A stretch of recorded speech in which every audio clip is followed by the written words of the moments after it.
주간 뉴스의 김정일입니다. 오늘은 대법원이 어제 오바마 케어 무효화 제소를 7대2로 기각했습니다. 한인 사회에도 이 오바마 케어 수혜자가 많이 계신데 어떤 영향이 있는지 알아보도록 하겠습니다. 그리고 서든 배프티스트 처치가 갑자기 진로를 변경했습니다.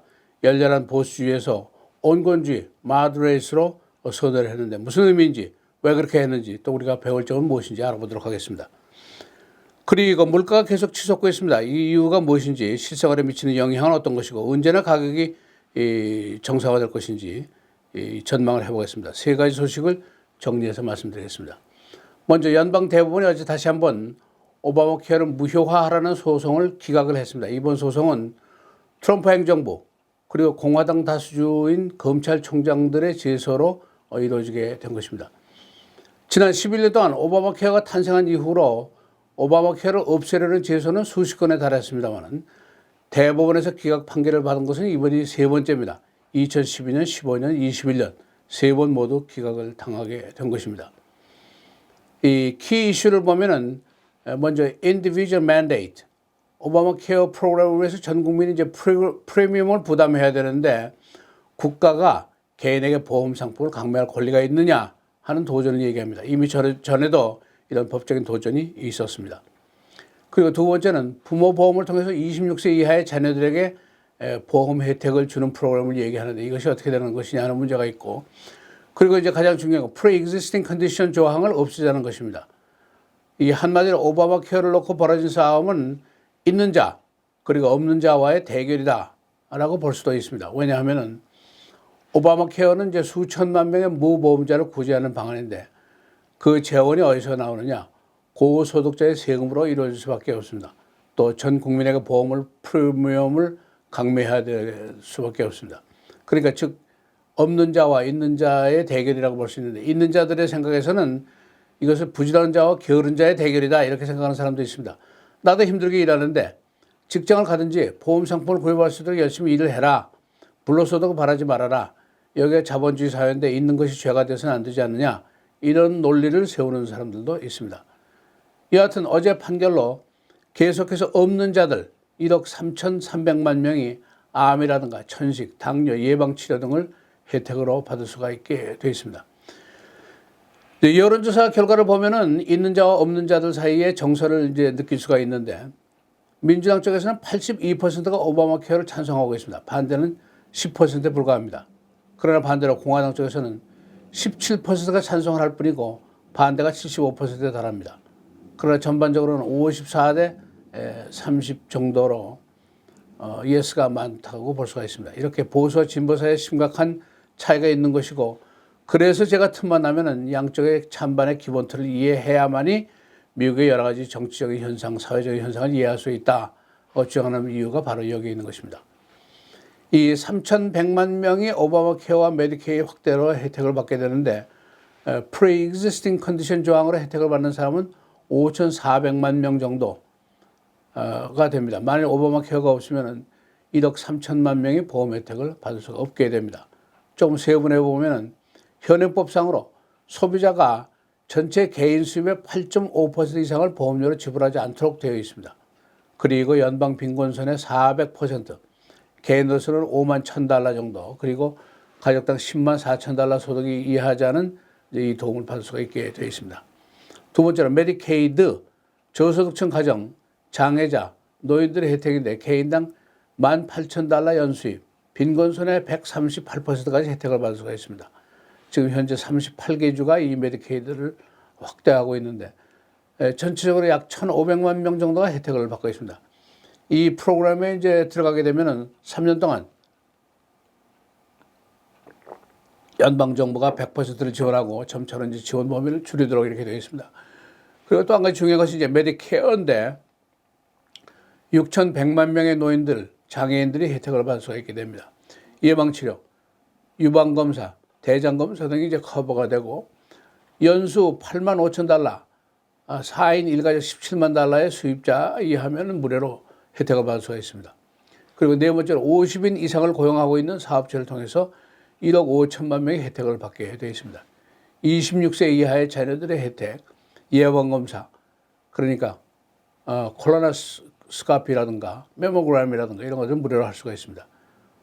이제 어제 패소에 따른 공화당 측의 반응을 보면은 도전에 선두에 나섰던 텍 크루즈 상원의원 같은 사람들이 잠잠하고 있는 것으로 봐서 당분간은 격렬한 소송전은 없을 것이 아니냐 그런 예상도 있고 또 연방 대법원의 이제 판결이 7대2로 나온 것으로 봐서 진보 쪽에 지지를 하는 판사가 많다.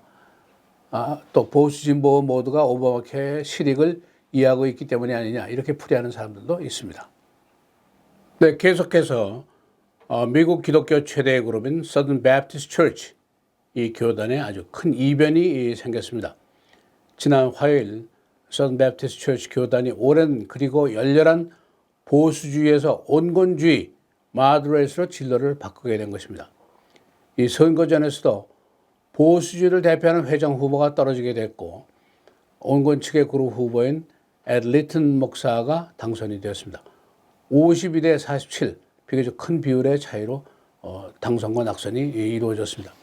이것은 미국 기독교의 최대 종파이고 미국 정치권에서 가장 강력한 영향력을 행사하는 남부 침례교, 복음주의, 이반젤리칼 교단의 큰 변화를 의미하는 것이라고 볼 수가 있습니다. 지난 선데이부터 내셔빌 테네시에 모여든 약 16,000명의 대의원들, Southern Baptist Church의 대의원들인데 이 복음주의 기독교의 새 진로를 설정하는데 어떻게 할 것이냐 또 회장 선거를 위해서 모였는데 이 복음주의 종파는 그동안 주로 트럼프 전 대통령의 지지 그룹이어서 화이트하우스 조찬 기도회를 주로 주최해왔고 선거에서는 계속해서 그를 적극적으로 지지했던 바로 그 그룹을 얘기합니다. 이 교단에서는 그동안 인종차별주의, 남성 우월주의, 백인 우월주의, 낙태, 동성애 문제를 비롯해서 성추행, 은폐 사건 이런 것을 놓고 대대적인 내분을 겪어왔었습니다. 이 미국 기독교 최대 종파의 내분이 어떻게 귀결될 것인가 이것을 놓고 전국에서 언론 그리고 정치권, 일반 시민들이 비상한 관심을 쏟았습니다. 이 상황을 보도한 월스트리트저널의 헤드라인을 이렇게 보았습니다. Our Lord is not woke. Southern Baptist Church clash over their future. 즉 하나님이 깨져나지 않으셨다. 남부 침례교회는 그들의 장래를 놓고 격돌하고 있다. 이런 헤드라인을 뽑고 있습니다. 양측이 모두 자신들이 더욱 성서적이고 신앙적이라고 주장을 하고 있지만 그러나 그들이 취한 현실적인 태도는 극과 극으로 아주 상이한 현상이었습니다. 기독교인이란 모두 알만한 시편의 선구가 있죠. 하나님은 졸지도 않으시고 주무시지도 아니하신다. Neither slumber nor sleep 이런 요절인데 이것을 언론들이 이렇게 자극적으로 바꿔서 사용하고 있을 정도로 그 상태가 매우 예민하고 중차대해 했었기 때문입니다.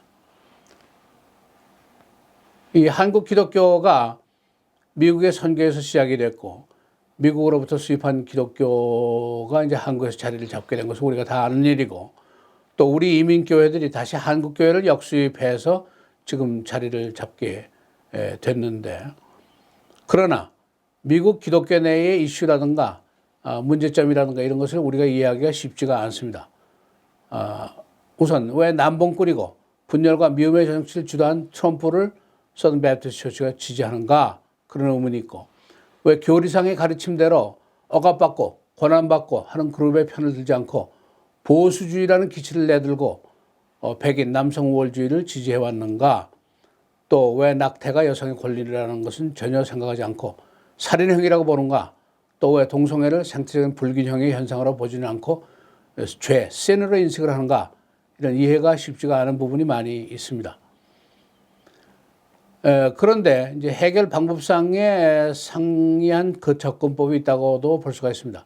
Southern Baptist Church와 복음주의 교회는 현실적으로 인종, 낙태, 동성애 문제를 해결하기 위해서는 정치 행위에 우리가 뛰어들어야 한다라고 믿고 있습니다. 또 이것을 실천해야만이 우리 현실적인 영적인 상태에 해악이 덜 미칠 것이다. 이런 믿음을 가지고 있었던 것입니다. 그러나 반대쪽에서는 만인 평등 사상, 창조주가 인간을 평등하게 창조하셨다는 창조론의 근거를 두고 인종적인 차별 반대를 주장해 왔습니다. 그리고 점차 이 교단의 교회가 쇠퇴해가는 현실을 주목을 해왔습니다. 2006년도에 1,600만 명이 2020년도에 1,400만 명으로 교세가 크게 쇠퇴하고 말았습니다. 이 교단은 90% 이상이 백인으로 구성이 되어 있는 교단인데 이들이 늙어가면서 교세가 쇠퇴의 길로 빠져들게 된 것입니다. 그래서 결국 인종적으로 우리도 다양화해야 한다. 젊은 세대와 여성들을 등용해야 한다. 성수적으로도 폭넓고 다양한 대상에게 복음을 전하는 것이 급선무다. 이런 생각들을 하게 됐습니다. 그래서 회장으로 선출된 리튼 목사는 우리는 하나님의 사랑과 신자에 대한 사랑이 더욱 필요한 시대에 살고 있다라고 어제 역설을 했습니다. 이런 이유로 해서 백인 복음주의 교회는 현실 참여라든가 보수주의를 지지하고 또 그런가 하면 흑인 교회에서 민권 보호 운동을 지지하고 이런 상이한 현상을 보고 있습니다. 이렇게 현실 생활과 정치에 열심히 뛰어드는 것이 미국 기독교의 한 단면이라고도 볼 수가 있습니다. 이런 미국 기독교가 급 브레이크를 걸고 방향을 크게 선회했다는 것, 전환했다는 것, 이것이 이제 새로운 현상입니다. 네, 계속해서 한인 이민교회도 좀 살펴보겠습니다. 한인 이민교회는 증오범죄가 6,600건이나 일어났는데도 여기에 대한 인식이 없는 그런 상태를 보여왔습니다. 심지어 언론사인 폴리티코 같은 신문은 한인 이민교회 목사들은 헤이크라임이라는 것이 무엇인지 이해를 못하고 있는 것 같다라고 지적할 정도였습니다. 이게 내일이 아니라는 생각을 가지고 있다는 것입니다. 이 이민교회가 오랜 세월 동안 긍정적이고 훌륭한 일들을 많이 해왔지만은 그러나 많은 문제점들을 앓고 있습니다. 우선 교리상의 탐욕 제거를 망각한 것입니다. 1세 목사들의 은퇴 시에 어김없이 벌어지는 싸움, 또 최소한도 몇백만 달러짜리의 소송이 바로 이 탐욕의 결과인 것은 우리 모두가 다 잘 이해를 하는 사항입니다. 그리고 교회 투명성의 문제도 있습니다. 교회 헌금 수백만 달러가 없어져도 정작 헌금을 낸 교인들은 이 돈이 어디로 갔는지 알지 못하는 투명성의 문제점을 보이는 경우가 많이 있습니다. 또 외부의 충고에 대한 무감각성 내지는 교만성도 중요한 문제로 지적이 됐습니다. 이민교회 선교가 이런 목사들의 탐욕 또는 송사로 앞으로 최소한 100년 동안 막힐 것이다 라는 폭언에 가까운 지적이 있었지만 이것을 놓고 분석하고 해법을 추구하는 교계의 움직임은 전혀 없는 무능함을 보여주고 있습니다. 그리고 또 은폐의 비윤리성도 지적이 됐는데 기독교 전체의 면세 혜택 속이기라든가 법인카드 개인 유용 남용, 공금 유용 등등이 지적이 됐고 더욱 악질적인 것은 주변이 모두 아는 비리를 감싸고 은폐하는 행위가 있는데 마치 이 부패한 시카고 경찰의 콜 오브 사일런스보다 더 악질적인 것이다 라는 지적도 있습니다. 그리고 남의 설교를 해적질하기, 이는 지적인 절도 행위라고도 볼 수가 있습니다. 그런데 이제 가장 큰 문제는 소속원들의 무식함, 체념 이런 것입니다. 좋은 게 좋은 거라는 생각인데 치명적인 생각입니다. 미필적 고의라는 공부행위라고도 볼 수가 있습니다. 좋은 게 좋은 것이 아니라 옳은 게 좋은 것이다 라는 것을 배우지 못한 탓이라고도 볼 수가 있습니다. 시편에서는 졸지도 않으시고 주무지도 않으신다라고 얘기를 했지만 설교를 듣는 교인들이 대부분 졸게 만드는 틀에 박힌 설교, 또 무능하고 자질이 없는 공부도 안 하는 목회자들의 안일함도 문제가 되고 있습니다. 또 헌금으로 마련한 교회 재산을 목회자 가족의 이름으로 둔갑시킨 범죄 행위도 문제로 지적이 된 적이 있습니다. 지난 2018년 3월 27일 한국에 있는 기독교윤리실천운동본부라는 기관이 조사를 한 것에 따르면 기독교에 대한 신뢰도가 전체적으로 51.1%밖에 되지 않습니다. 그리고 교회 지도자에 대한 신뢰도가 50%, 이들을 신뢰한다는 답변은 20.5%밖에 되지 않았습니다. 목회자의 문제점이 뭐냐?